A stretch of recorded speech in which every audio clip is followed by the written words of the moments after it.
రావడం జరిగింది. దీంట్లో సదుపాయాల గురించి గత ఫిబ్రవరి మార్చి నుంచి చర్చ మొదలైంది.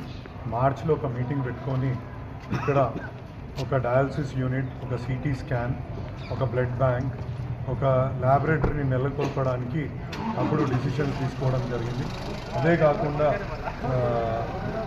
రోగుల సౌకర్యార్థం కూడా పేషెంట్ సౌకర్యార్థం ఇక్కడ అడిషనల్ బిల్డింగ్స్కి మరియు ఇందులో సదుపాయాలు ఏం చేయాలో అడిషనల్ సదుపాయాలు కల్పించడానికి మరొక భవనాన్ని కూడా ఐడెంటిఫై చేసుకోవాలని ఆ రోజు చర్చించి దీన్ని తద్వారా ఆరోగ్య శాఖ మంత్రికి కూడా నివేదించడం జరిగింది. దాని తర్వాత మనకు ఇక్కడ మెడికల్ కాలేజ్కి కూడా ఇది 6 నెలల నుంచి అటాచ్ కావడము, అటాచ్ అయిన తర్వాత వాళ్ళు కూడా ఇది ఒక ఇక్కడ మెడికల్ స్టూడెంట్స్ వచ్చి ఈ యొక్క ఫెసిలిటీని యూజ్ చేసుకునే వెసులుబాటు కూడా ఈ హాస్పిటల్ కల్పిస్తున్నాం.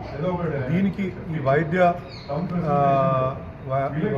విద్య నేర్చుకునే పిల్లలకు సదుపాయం కోసము, అదేవిధంగా మా మల్కాజ్గిరి నియోజకవర్గ ఎవరైతే పేషెంట్స్ ఉంటారో వాళ్ళందరికీ సదుపాయం కోసం ఈ యొక్క ఎక్విప్మెంట్ అన్నీ కూడా మేము అడగడం జరిగింది. ఇక్కడ ఒకటే ఆపరేషన్ థియేటర్ ఉంది. ఆపరేషన్ థియేటర్ని కూడా ఇంకొక ఆపరేషన్ థియేటర్కి స్పేస్ ఉంది. ఆ స్పేస్లో ఇంకో ఆపరేషన్ థియేటర్ నెలకొల్పాలని అడుగుతున్నాం. అడిషనల్ బిల్డింగ్ వచ్చినప్పుడు మాకు ఇంకొక 2 ఆపరేషన్ థియేటర్లు కూడా ఇక్కడ వచ్చి ఇది మరొక గాంధీ ఆసుపత్రిగా దీన్ని తీర్చిదిద్దాలనే ఉద్దేశం మా అందరికీ ఉంది. దయచేసి దీనికి ప్రతి ఒక్కరు కూడా సహకరించి ముందుకు తీసుకెళ్లాల్సిందిగా కోరుతున్నాను.